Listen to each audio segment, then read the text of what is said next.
আমাদের প্রতিদিন ব্যস্ত জীবনে সংসারের জন্য ছোটোখাটো কেনাকাটা তো লেগেই থাকে। আজকেও তাই ডিমার্ট যাচ্ছি কিছু কেনাকাটার জন্য। তো ভাবলাম আপনাদের সঙ্গে শেয়ার করি। জানেন তো, আগে যখন ছোট ছিলাম মাকে দেখতাম সংসারের জন্য টুকটাক কত কী কিনতো। তো ভাবতাম তখন, মানুষের এই সব জিনিসের প্রতি এত টান কিসের জন্য, কেন এত টান? কিন্তু আজ এখন আমার নিজেরই একটা ছোট্ট সংসার আছে। এখন আমি বুঝতে পারি এই ছোট ছোট জিনিসগুলো কেনাকাটা করার মধ্যে একটা অদ্ভুত শান্তি, ভালোবাসা লুকিয়ে আছে।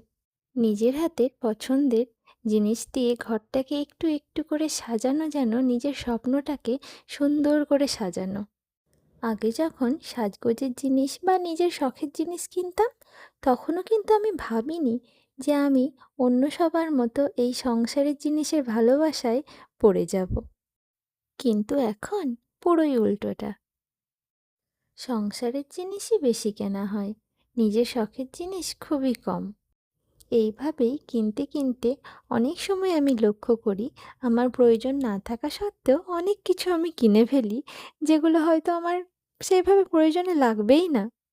এইভাবেই মনে হয় ছোটবেলার সেই রান্নাবাটি খেলার মেয়েগুলো আস্তে আস্তে বিয়ের পরে একটা সংসার পাওয়ার পরে আস্তে আস্তে যেন গিন্নি হয়ে ওঠে তারা। আমার মতো আর কে কে শপিং বলতে এখন সংসারের জিনিসই বোঝেন, কমেন্টে জানাবেন কিন্তু। আমি বেশিক্ষণ কেনাকাটা করতে পারিনি, কারণ আমার ছোট্ট বেবিটা ঘুমিয়ে গেছিল। আমার ভিডিওগুলো যদি আপনাদের ভালো লাগে, তাহলে আমাকে ফলো করবেন প্লিজ।